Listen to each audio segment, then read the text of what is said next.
and welcome to Zoom in the Books. Today, we have a very special interview with author and actress Kimberly Faye Greenberg with guest interviewer Burke Allen from Allen Media Strategies. As always with Zoom into Books, we have our videos here on Facebook as well as the Zoom into Books YouTube channel. So be sure to like this video there and subscribe to our channels for all of your bookish needs. So without further ado, I'm going to go ahead and kick it over to Burke Allen to start off with Kimberly. Thanks so much for joining us, both of you. Hey, thank you for joining us for our Big Time Talker podcast as we simulcast with Zoom into Books and our friends from Headline Books. We're live today from our palatial studios here at the Hilton in Florida, Jupiter, Florida, as we travel about the country. But we wanted to make time for this talk with Kimberly Greenberg. She's the author of the Amazon best-selling book, Proactive Performer. It's business and marketing strategy for the proactive performer. Kimberly is, well, as they would say in Ron Burgundy land, she's kind of a big deal. You may have seen her play Fanny Bryce. You may have seen her in an off-Broadway show. As a matter of fact, and I want to start with that because I think this is kind of a fascinating thing. You were, do I have this right, the only actress to play the lead in 2 off-Broadway shows at the same time? Is that right? That is correct. So what is wrong with you? I know. What was I thinking? I think back to when I did it. I don't know if I could do that again. Well, I would do it again, but like mentally it's exhausting. But yeah, the first and only actress to play leading roles in 2 off-Broadway musicals at the same time. One of them was a show called Danny and Sylvia, the Danny Kaye musical, and I played Sylvia Fine, and that show ran for 3 years. It was a 2-person musical. And then the other show was a solo musical called One Night with Fanny Bryce, which was my first big foray playing this legendary woman from the Ziegfeld Follies, the first big female comedian, torch singer, and most people know her because of her her story is shown in Funny Girl starring Barbara Streisand. So that's, if somebody's like, who's that? That's how you would really know who she was. So I'm known for playing a more real life version of her with a more real life story. So what does that day look like if you are the lead in 2 shows in one day? I mean, I can't even I can't wrap my head around that. I know. Well, the day is crazy because in addition to doing that at the same time, I was also working backstage on Broadway. I do that as well as a wardrobe dresser. That's somebody who puts actors in their costumes. So that is also a job backstage.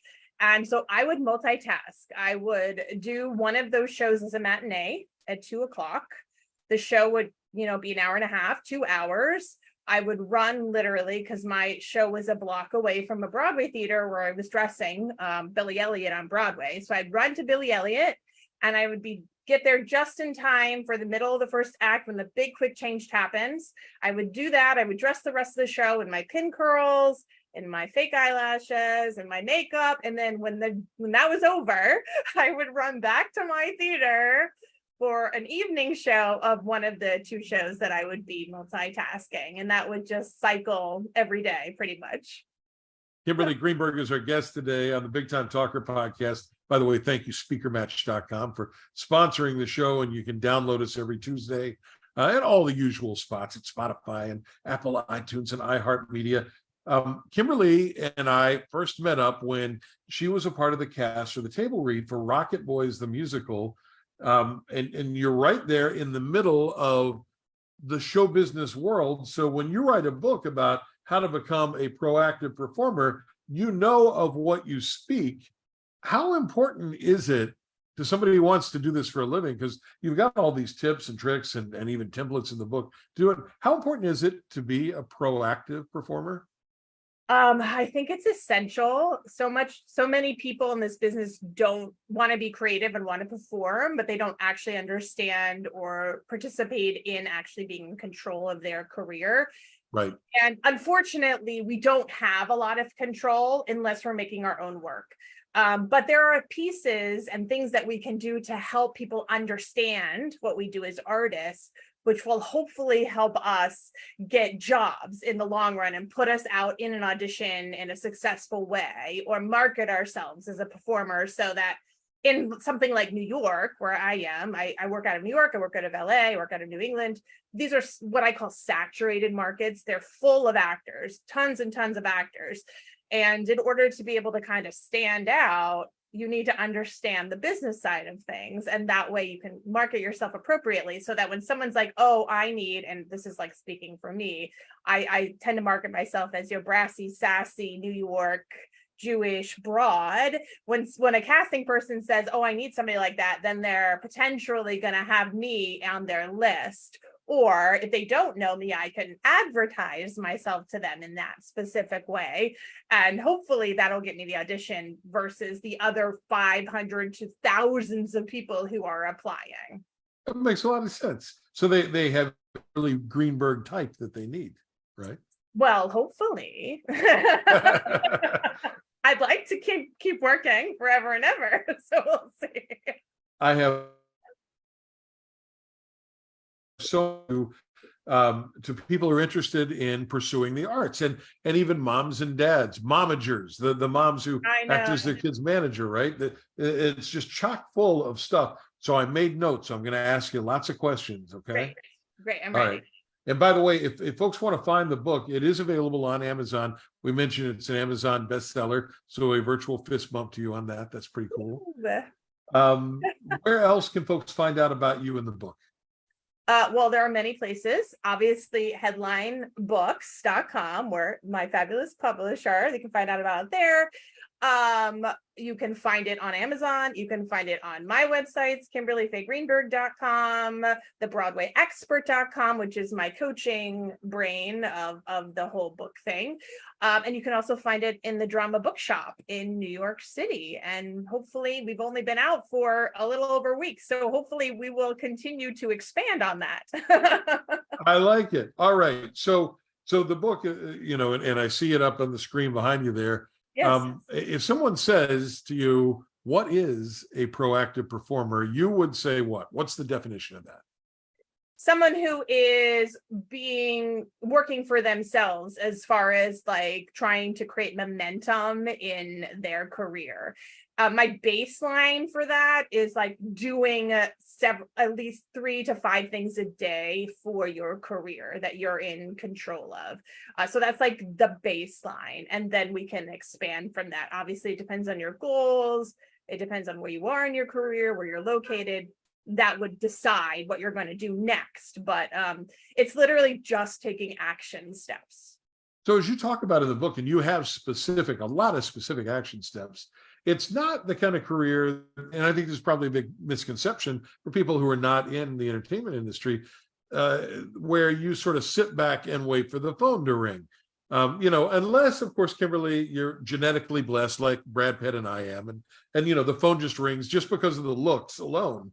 But, for the rest of you folks, I kid, of course, because on the podcast, no one can see what I look like. For the rest of you, you really do have to, and I use air quotes here, make your own breaks. You got to make stuff happen, right? Yeah, I mean, there's this saying that I don't know the exact saying, but it's like 10 years to an overnight success. Right. They've really been plugging at it for years and years, and then all of a sudden, this person is known everywhere, and they just didn't come out of nowhere. They've been working and being proactive for 10 years.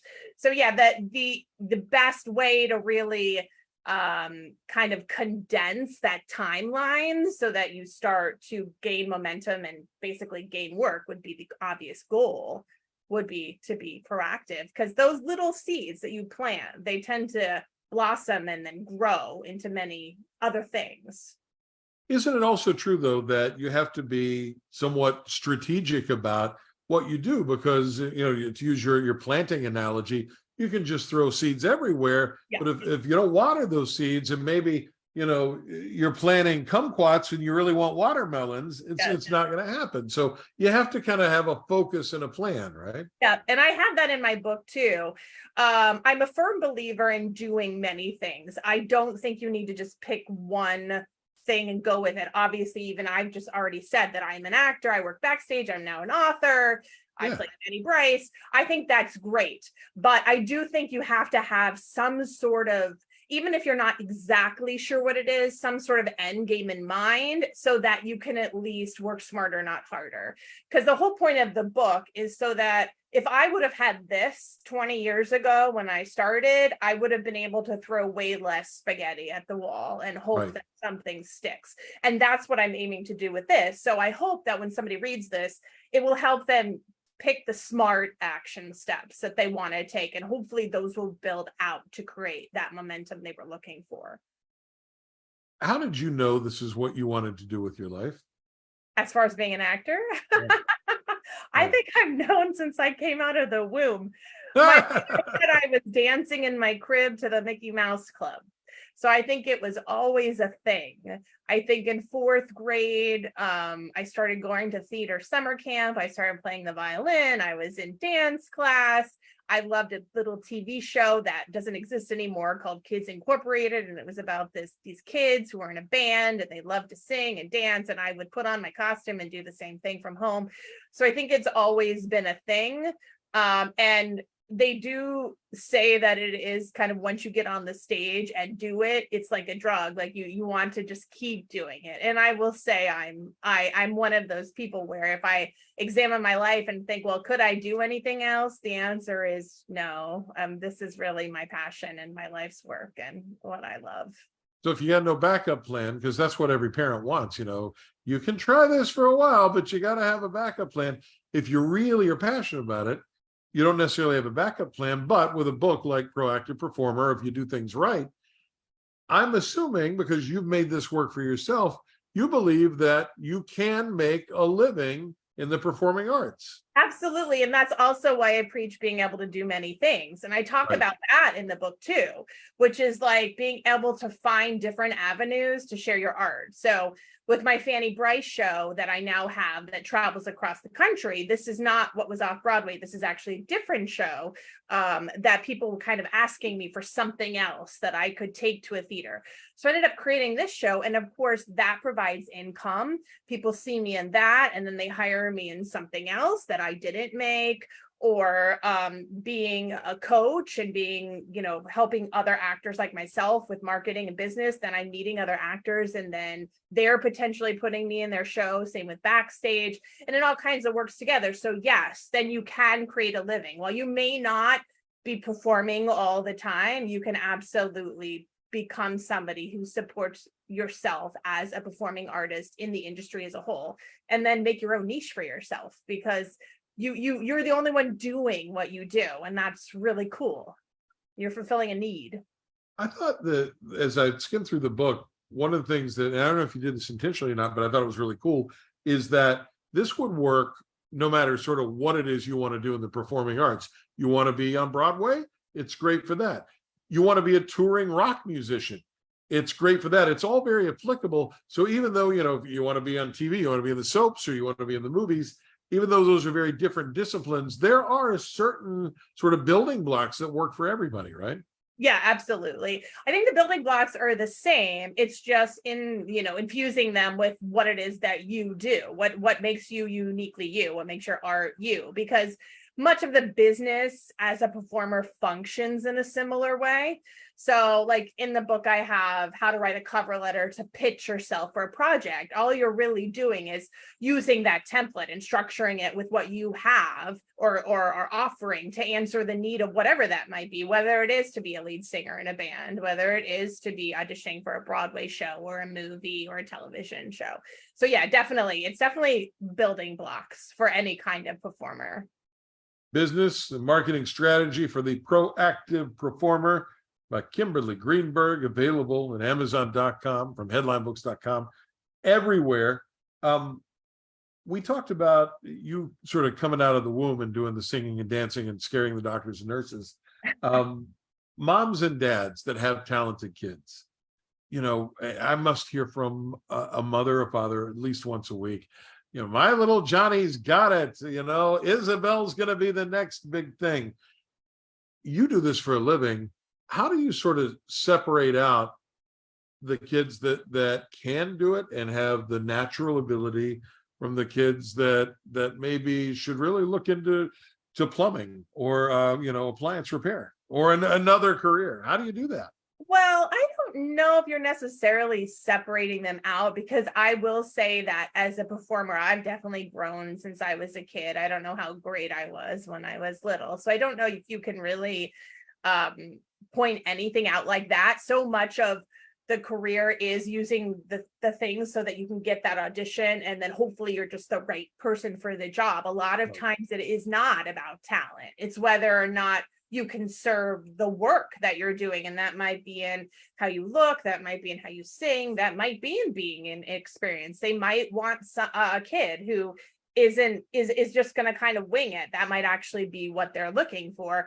I think a lot of it depends on the parents, because I think the kid really needs to want to do it, and it not be the parents that want the kid to do it. I think that's like the ideal situation. And then the parent supports the kid as they do it. I think that's a big part of what I picked up on as I looked through the book is, and look, you may completely disagree with me on this, but it seems to me that a big tenet of what you're saying is so much of it goes into the work ethic and how much effort you want to put into making it happen. And I will tell you, as somebody who hires a lot of talent and manages talent, I'll take somebody who wants to put the effort in a whole lot more than somebody who's going to kind of hang back and wait to see what happens for them. Yeah, absolutely. And that's what this is about. Because the sad fact is, I think there are a lot of actors who feel that they could potentially sit back and wait for the phone to ring. And that's just not how this business works. I mean, for somebody to get their lucky break, that's like 1 in a million chances. So in order to actually like be taken seriously, and the fact that people love when you're actually working towards a career, it makes people want to work harder for you. It makes people want to make things happen for you when you're actually like being proactive. So yeah, I think that's extremely important, that there is definitely work involved, and a supportive parent who's willing to help a child do that, because the child may not actually be able to do some of those things. That's where it comes in handy, whether or not the kid is talented or not. If the kid loves it, then talent schmalent. I mean, that's support what they love, I think, too, because you can see that just as much as the talent, you know what I mean? And sometimes that's even better. If you have questions, by the way, as we do the Zoom into Books portion of this live online, you can always just type them in, and as they pop up into the chat box, I'm going to throw them at Kimberly. She will be live without a net. She will not know what's coming. So, ooh, scary stuff. And of course, if you have questions after the fact and you're listening to our podcast, just shoot them over to us and we'll get them to Kimberly Greenberg. You can find her online as well. The book is Business and Marketing Strategy for the Proactive Performer. It's full of tips and tricks and even templates on things like how to get a manager, an agent, and casting and auditions, creating your own products, and as you said, working smarter, not harder. Here's a question that just came in that I think is probably pretty apropos. Are you, Kimberly, performing on stage at the moment? In other words, I guess they're asking, okay, you're coaching, but do you do what you say you I do what I say I do. Yes. Actually, I'm going into a recording studio tomorrow to record a demo album for a new musical here in New York City. So that's fun. I actually just got a booking for my Fanny show. We're going to be in New Jersey on Mother's Day. Very good. So that'll be great. You can find out more intel about all my performing endeavors, where I am, where I'm going, what I'm doing at KimberlyFayeGreenberg.com. I'll keep that continually updated. But if you want to see me perform, all you need to do is type in my name into Google, and I kid you not, it will pop up with a plethora of things where you can watch me sing and dance and act and play Fanny Bryce. On YouTube, I've got hundreds of videos. I'm not shy. So you can watch television, just, you know what I mean? So feel free to stalk me on a good Google search to find out where I'm going next, or what I've already done. Video of Kimberly everywhere. One of the cool things about the way that you've crafted your career, and frankly, the way that a lot of really smart performers do it, Kimberly, is that you do a lot of different things within the umbrella of the performing arts. And that's really fun and appealing. to someone who might be watching or listening right now saying, man, my job is just drudgery. I do the same thing every day in and day out. If you are the kind of person that puts enough work and sort of time and effort and energy into the performing arts, your days are very, very different. So just give our viewers and listeners an idea of what a typical week looks like for you, or even a typical day, because you do a bunch of different stuff. I know. And I don't know if I actually really ever have a typical day, because like today, for instance, I got up early this morning. I went to an audition here in New York City. It was an equity audition. They call it like an equity open call. So I have an agent, I have a manager, I get appointments, and then I'm constantly doing those auditions. And then I'm also constantly going to what they call open calls to auditions. So I did that today. I then came home and practiced for my demo album recording that I'm doing this week. And then working on some stuff for the book. Tonight I'm going to a dance class. And then it kind of all starts again tomorrow. And then I could be going to work backstage on Broadway or at another theater, could be working with a client, learning new material for an audition, going to a vocal coaching. It really just depends on the day. It's every day is very different and very jam-packed. And it's like being on a train. You just keep going. Do you like that though? I mean, that sounds great. It sounds like you're never bored. You're never doing the same thing. Well, I will admit that sometimes you can get tired, but I'm not that young anymore. I do enjoy, I mean, I love what I do. So anytime I get to do what I love, which I try to do, I get to hopefully do on a daily basis, that makes me happy. I'm not lying. There's a ton of work involved. It is, I don't just get to perform. I have to, actually do work on my computer. I practice what I preach. So I'm doing emails. I'm revamping my marketing materials. I'm making demo reels. Like I said, I'm going to a voice lesson. I'm going to a dance class. I'm going to coach somebody, and then they're going to come coach with me. So it's not all being on the stage under lights or being on the set, all the time. And a lot of it is auditions. Like during busy season, we're in a strike right now, but I mean, I could be doing 2 or 3 or 4 auditions a week in a variety of things, going to a live audition for a musical, putting myself on tape for a television show or a commercial or film. So yeah, it's always different. Every day is very different. Every week's different. The seasons change, make things a little bit different, because sometimes it's very busy for theater and slow for TV and film. Sometimes it's very busy for me performing my Fanny show. I was like all over the United States the past year doing my Fanny show. I was in Kansas and Arizona and Connecticut, and I think I did 5 shows this past year. For a touring solo show, that's quite a lot. So you just never know. I kind of go with the flow, and I stay as proactive as possible so that it continues to cycle. Well, I have a friend who is a voiceover talent, and for the folks who are listening or watching who don't know what that means, they're the guys or gals that you might hear say tonight at 8 on CBS. And he says that he spends way more time sort of looking for those opportunities and sending email and making friends and networking than actually in the recording studio doing that. That's all part of the process. Kimberly Greenberg is our guest today. The book is Business and Marketing Strategy for the Proactive Performer. So if you or someone you know wants to get into the show business of business, this is the book for you. You mentioned you're in the middle of a strike, and I do have to ask you about that. The Screen Actors Guild and the Writers' Strike has gone on for a couple of months now. You're a New York-based performer. How has this affected your life? Well, it's interesting because I work not only in New York, I also am from LA. So I am an LA local hire, and I'm also a New England local hire as well. So I work out of 3 markets. Okay. But I do live in New York primarily. It is very affecting things, because it just basically means there's not really any auditions. I did have an audition for a movie the other day, which was great, but also I'm very supportive of my union. So I want to make sure that we're getting our residuals and our pay that we need I mean, I get residual checks, so I would like those to keep coming. That's a big Sure. part of, making livelihood, paying rent and things like that. And yeah, I mean, when the strike is over, I'm sure it will be raining more auditions, fingers crossed, you know what I mean? We'll see.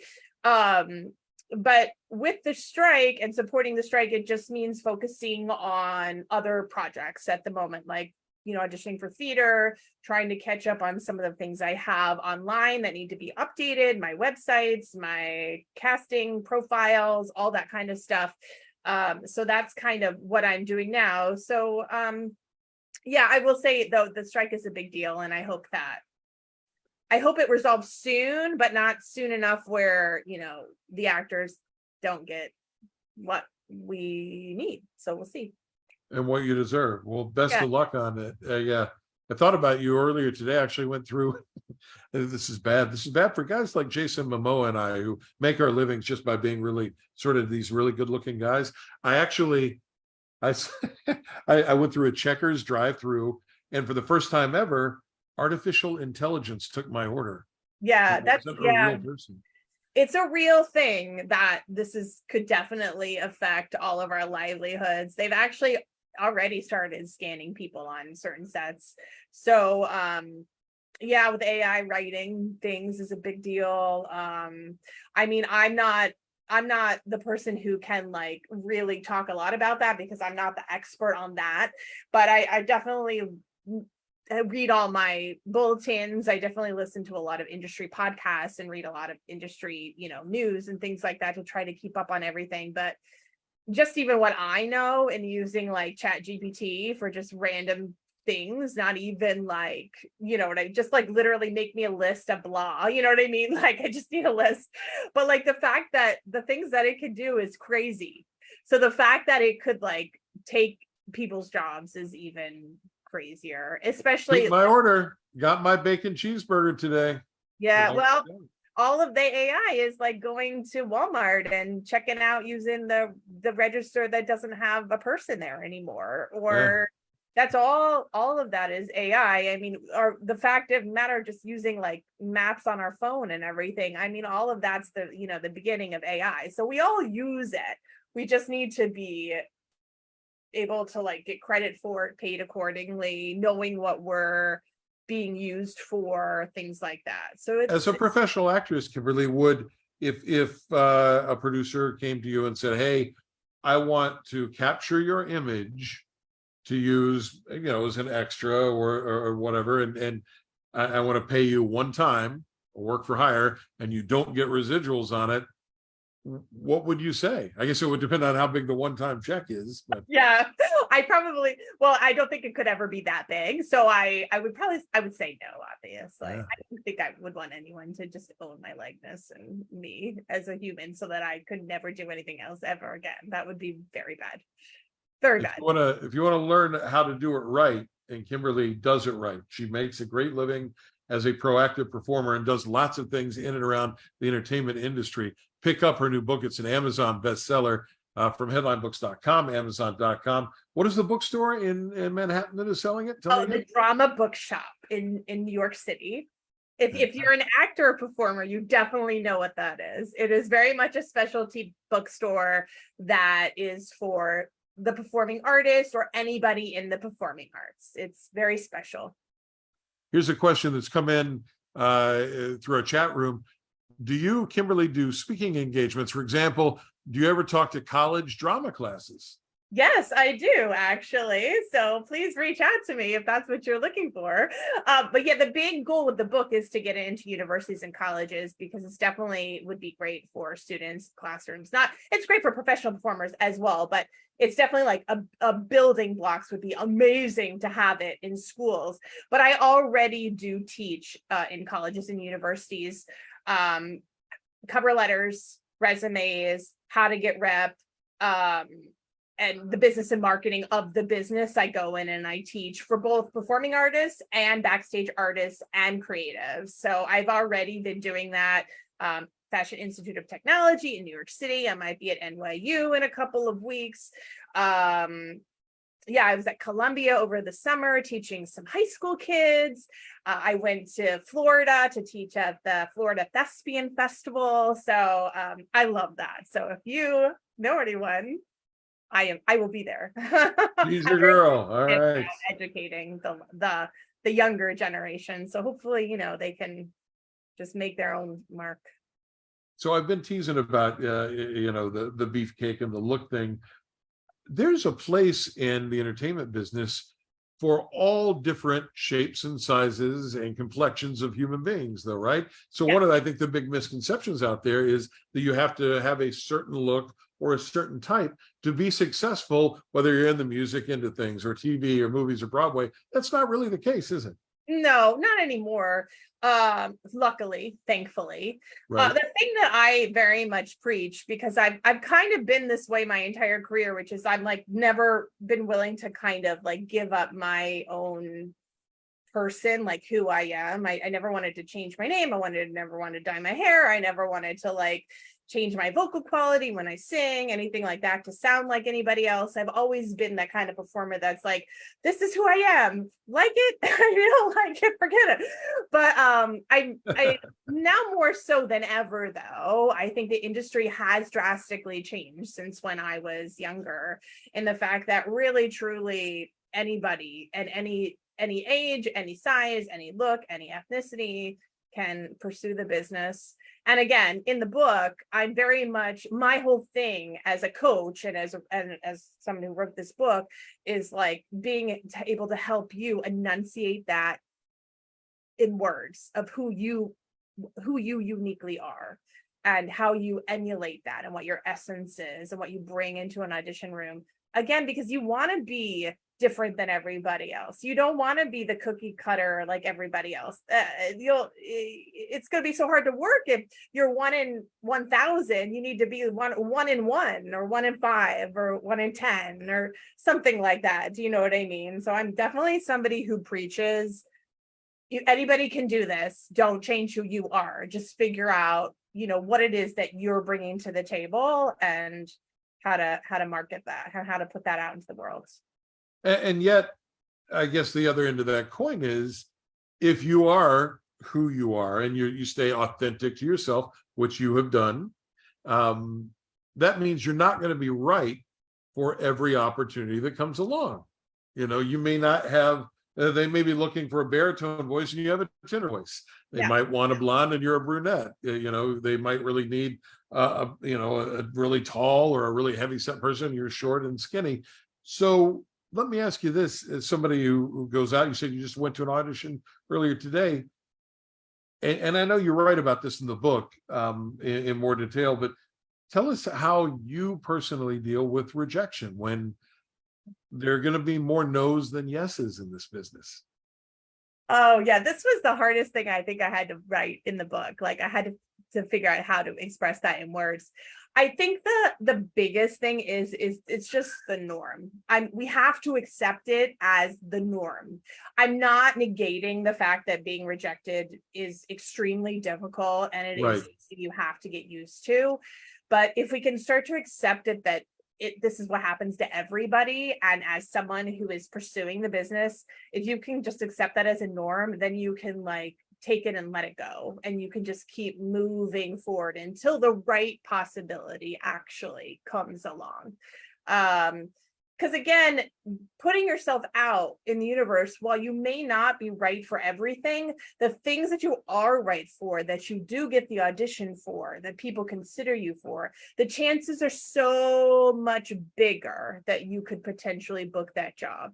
And then if you don't, well, people really know what you do. They know what you do well. And more than likely, that's going to lead to something else that was actually meant to be yours. I have found that over my whole lifetime that's always the case. Usually the job I was rejected from does lead to something else later. It's very strange. But I think that's the big learning curve. In the book, I compare it to like the fact that every day we get up and we may not like to brush our teeth, but we brush our teeth. It's kind of the same thing. It's like, we have to know that the norm is we're not getting this job. Yeah. Like, it's a gift if we get the job. And again, like we spoke earlier too, like auditions are 99% of our life is the audition. The 1% is probably getting the job. So enjoying that as much as we can. I love auditioning. Part of the reason why I love this is because I love the business and marketing strategy. Like my brain goes crazy because it's like a puzzle. So I love auditioning. And even though that sounds crazy, I love it as much as I love the business and marketing, because it's like a puzzle. It's like a game in a way. And I have found that it's fun that way to like keep moving forward. But again, the rejection, I just go, this is a normal day. We just keep going. Most of the time, it has something to do with you anyway. You were too tall, you were too short, your hair is brown. You remind this person of their ex-girlfriend. I mean, this stuff is so silly. You know what I mean? You can't control any of that. So Kimberly Greenberg is our guest. Proactive Performer is the book, and it's the mantra. It's available from Amazon, where it's an Amazon bestseller, also from headlinebooks.com, and you can find it all over the internet. You went to an audition, it was this morning, I think you said. Yeah. You live in the New York City area.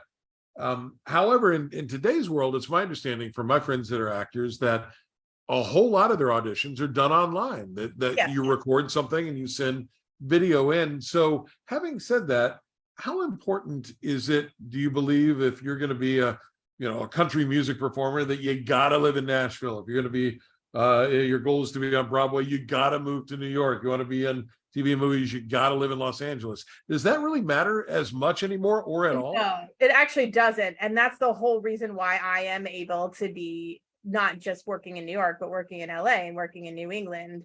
The whole virtual self-tape aspect opened a whole new world to me, as far as that's concerned. And literally in the room behind me is where I have my entire self-tape studio set up. So at any point of the day, I can walk in there and record what I need to record.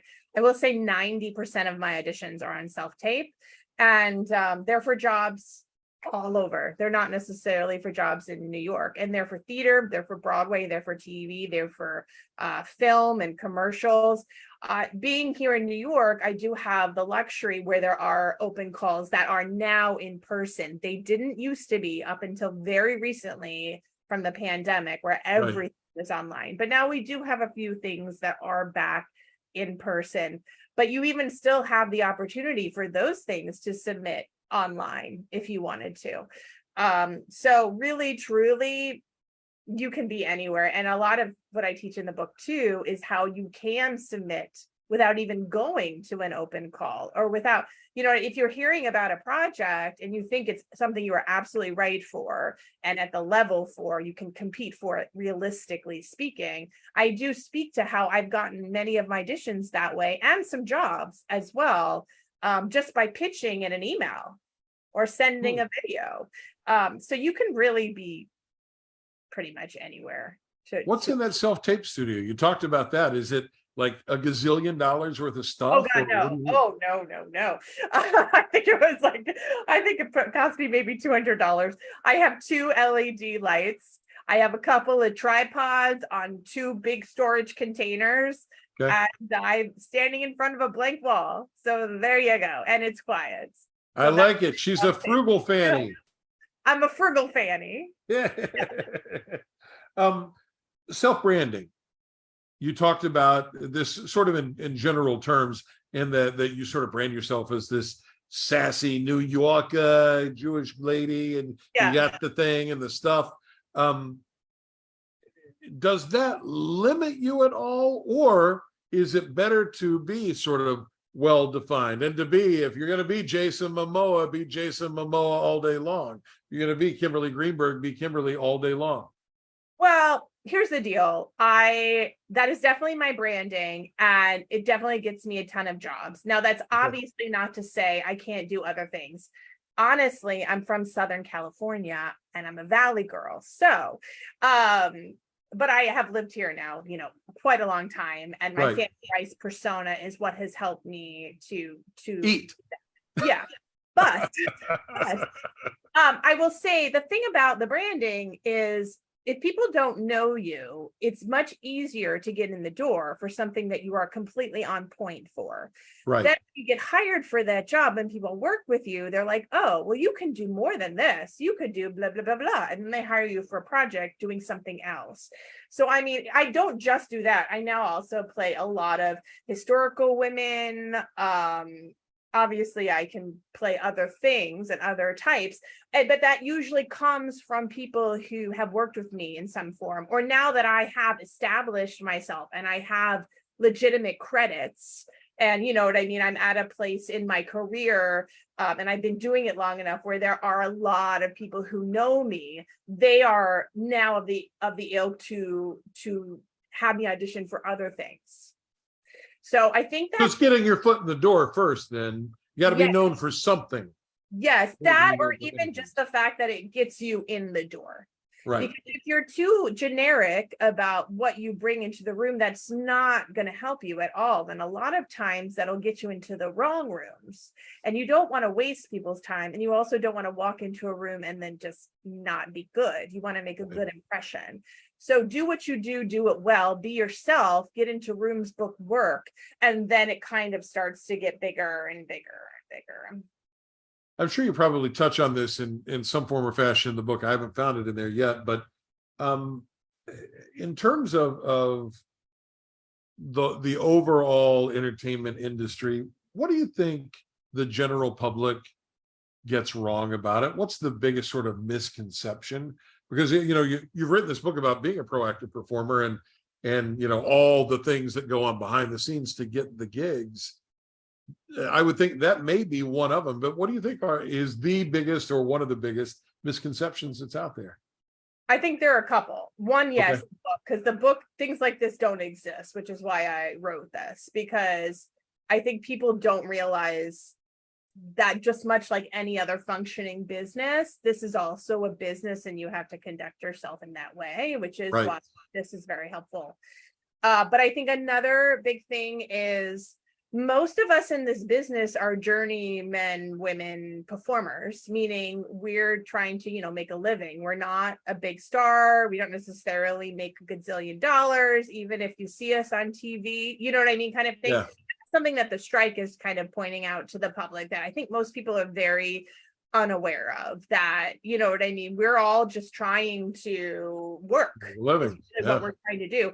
And I think people also don't think about this when you're looking at big stars like Reese Witherspoon, Angelina Jolie. You look at really any big name performer, J-Lo, they're not just actors. They have a lot of other things they do because they too are not working all the time. They have to have other businesses or other things that help the performing career kind of stay afloat.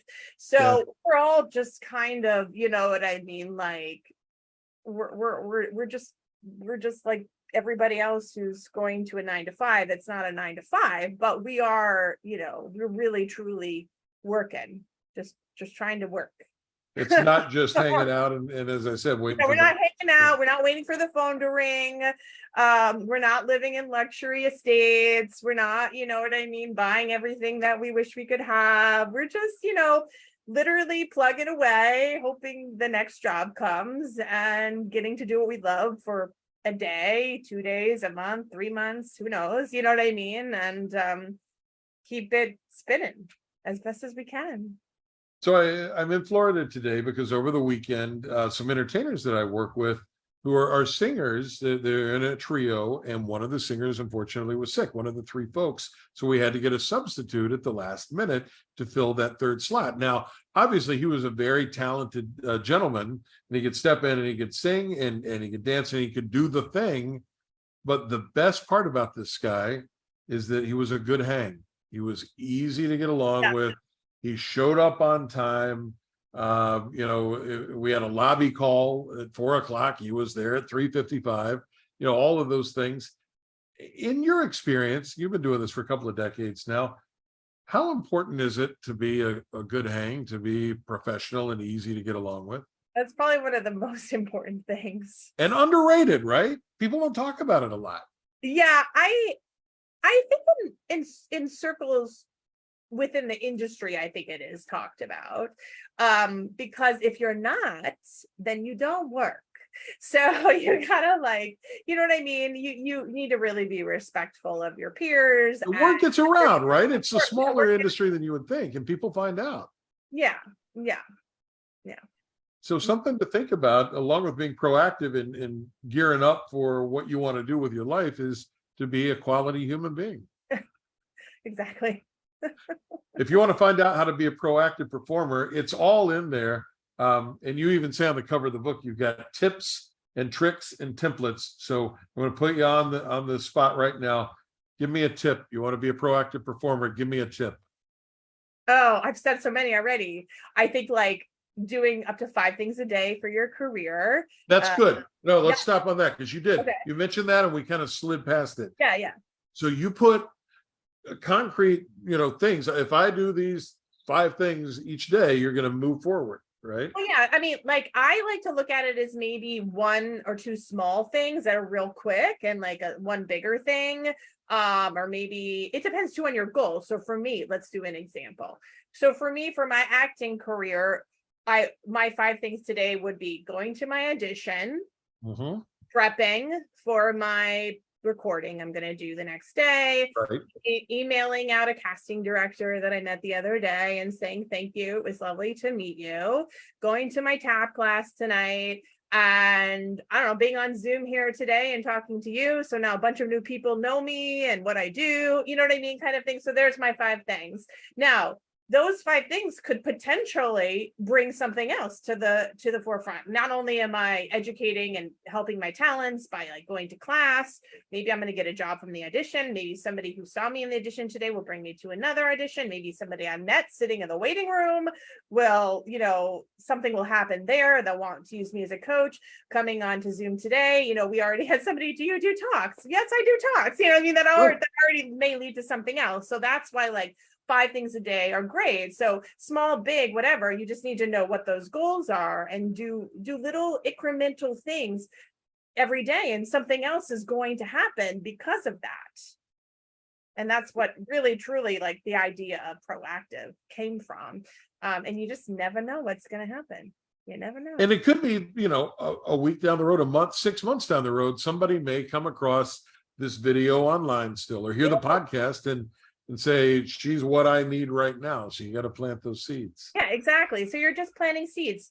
And I mean, if you're busy, you're probably going to necessarily be working as a performer. You might have a day job because you want to pay your rent. So that's fine. So it might take 5 minutes to send an email. Maybe you're looking at the trades and seeing the audition coming up, and then deciding what song you're going to sing. And then you're going to, schedule coaching with your coach.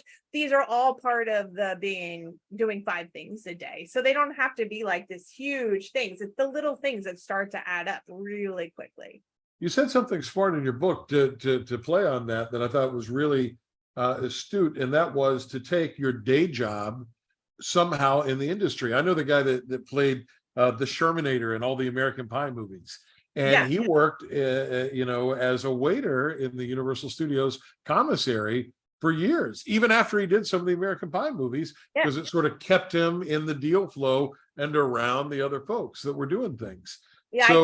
Yeah, it's huge. I mean, I talk about that too in the book. I actually give like 4 or 5 tips on day jobs as far as for performers. It definitely in some way should complement your career so that you're still potentially in the world. It could definitely in some way, shape, or form be something that helps you level up your talent in some way. So maybe you're like going to host events and that'll help with improvising, things like that. Maybe you're coaching and teaching others, like as a dance teacher or something else that helps you keep up your art so that when you go to another audition, and you definitely want a job that works around your schedule. So that's also why if you're finding something in the arts already, more than likely that is going to be something that's going to help with your audition schedule. For me as a dresser, that's somebody who is working at night in a show and I'm auditioning during the day. And that could also be a great compliment to my career as well. And actually, funny story, how I met you was through Homer Hickam, who I'm sure many people know who are watching. New York Times #1 best-selling author of Rocket. Absolutely. So as a dresser on Broadway, I met the writers of Rocket Boys, the musical, which is how I ended up in the show, from being a dresser, meeting the writers who were also working backstage on the show, ending up in the show, which is how I met Homer. And here we are today with full circle with the All book. these years later, and that's a Yeah. perfect example of how it works. Mhm. If you play guitar in a rock band, you try to get a job in a recording studio, Yeah, absolutely. or You never know do where that's production, mobile sound, or something else that's in that industry. Exactly.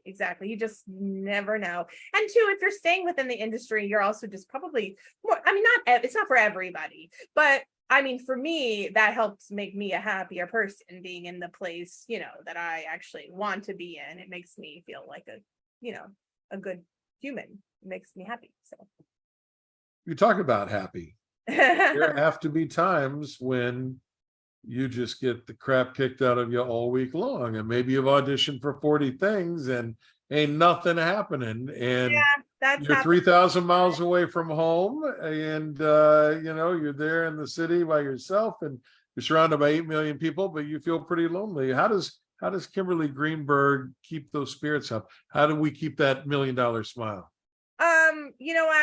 I definitely have other things I like to do that take me back to my happy place, that don't involve necessarily performing. Some of them do. I mean, I like to watch television, obviously, but I try to watch things that I know I can't be on, so my brain is like not focusing on the business side of Why that. didn't they cast me as the marvelous Mrs. Maisel?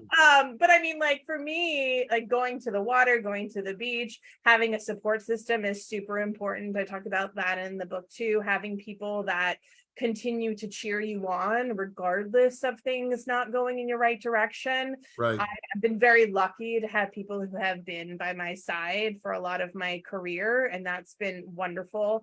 And I think that's just a big part of it. And again, the rejection again is the norm, and and again, it's not an easy thing. It definitely even gets to me at points, but I sit with it for a second, then I try to do my best to move on to the next thing, which is also why being proactive is helpful, because then my brain starts to go, okay, well, what can I do next? Because that's Right. not going to happen. So we're just going to move on and we're going to try for something else.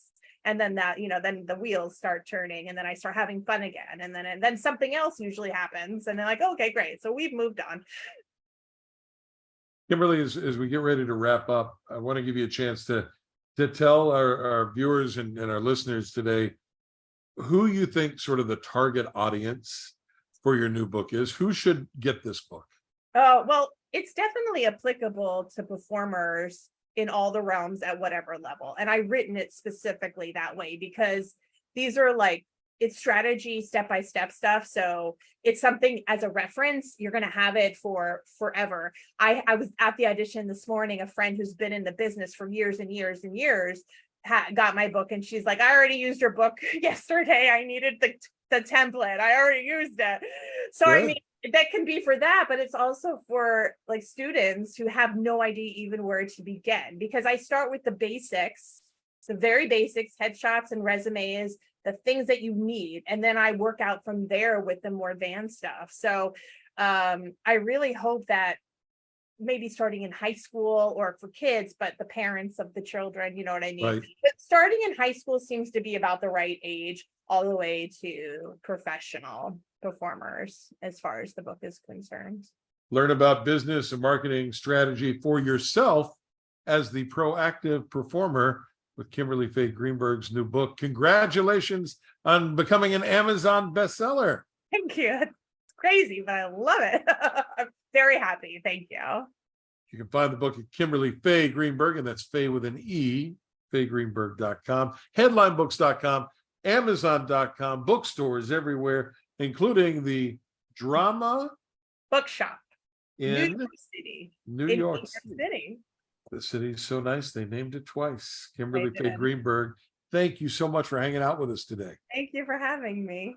And we appreciate you watching our Zoom into Books simulcast with the Big Time Talker podcast. Thank you to our show sponsor, SpeakerMatch.com. Thanks to Ashley and Belinda and Kathy and the whole gang at Headline Books for making us feel so welcome. wherever you are, whatever you do, go out and be proactive today. You'll be better for it. Thanks for watching. Thanks for listening. Bye, everybody.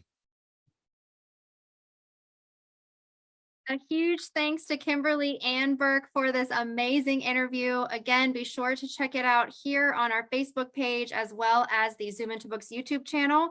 And also you can see all the other videos there as well. So again, you two, thanks for a great afternoon. Thanks everyone at home for watching. See you next time.